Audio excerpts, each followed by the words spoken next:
वेश्याओं के red light इलाके में हर रोज सजती है जिस्म फरोशी की मंडी। इस मंडी में अपने जिस्म की प्यास को बुझाने की आस लिए न जाने कितने ही खरीदार हर शाम आते हैं। जिस्म की इस मंडी में हर रोज वेश्याओं की बोली लगती है। जो जितनी कमसीन और जवान होती है उसे उसकी जवानी की उतनी ही महंगी कीमत भी मिलती है। यहाँ आने वाले ग्राहक अपनी डिमांड के मुताबिक जेबें खाली करते हैं और अपनी प्यास मिटाकर यहाँ से चलते बनते हैं। यह सिलसिला हर रोज का है। यहाँ जवान और हसीन वेश्याएं हर रोज अपने जिस्म का सौदा करती हैं और उससे होने वाली कमाई से वो अपना और अपने परिवार का पेट भरती है।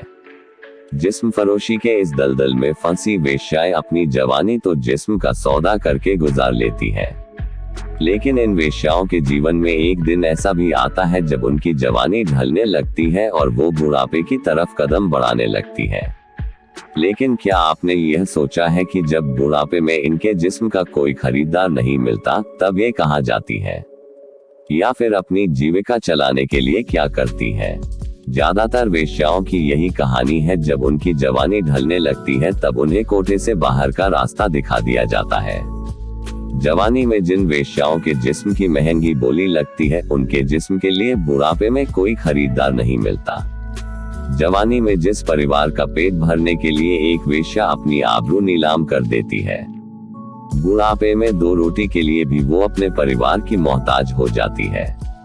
दूसरा कोई काम नहीं आता जिसके चलते बुढ़ापे में वेश्याएं दर दर की ठोकरें खाने को मजबूर हो जाती है। कई वेश्याओं के पास भीख मांगने के अलावा और कोई चारा ही नहीं बचता। बुढ़ापे में कुछ वेश्याएं कमसीन लड़कियों का सौदा करके अपना पेट पालती हैं, लेकिन कई ऐसी होती हैं जिनका बुढ़ापा अंधकार में डूब जाता है, क्योंकि न समाज उन्हें अपनाता है और न परिवार। क्या है इन बदनाम गलियों की सच्चाई? जवानी में वेश्याओं को अपने जिस्म फरोशी के धंधे के दौरान अक्सर गर्भ निरोधक गोलियां खानी पड़ती हैं ताकि वो गर्भ ठहरने की चिंता से मुक्त रह सके। जवानी में तकरीबन हर रोज इन वेश्याओं को अपने ग्राहकों को खुश करना होता है, जिसके लिए इन वेश्याओं को कई बार अपने मासिक धर्म रोकने के लिए गोलियों का सेवन करना पड़ता है। जिस्म फरोशी के दलदल में फंसी कई महिलाएं जवानी में ही एड्स जैसी जानलेवा बीमारी की शिकार हो जाती हैं, जिससे उनका बुढ़ापा बीमारी से जूझते हुए गुजरता है। एक महिला को वेश्या बनाने में एक मर्द का ही हाथ होता है, लेकिन इस बात को भूलकर समाज हमेशा वेश्याओं को हीन भावना से देखता है, जिससे बुढ़ापे में भी उसे इज्जत की जिंदगी नसीब नहीं होती है। इस दलदल में कदम रखने वाली हर वेश्या की कोई न कोई मजबूरी रही होगी।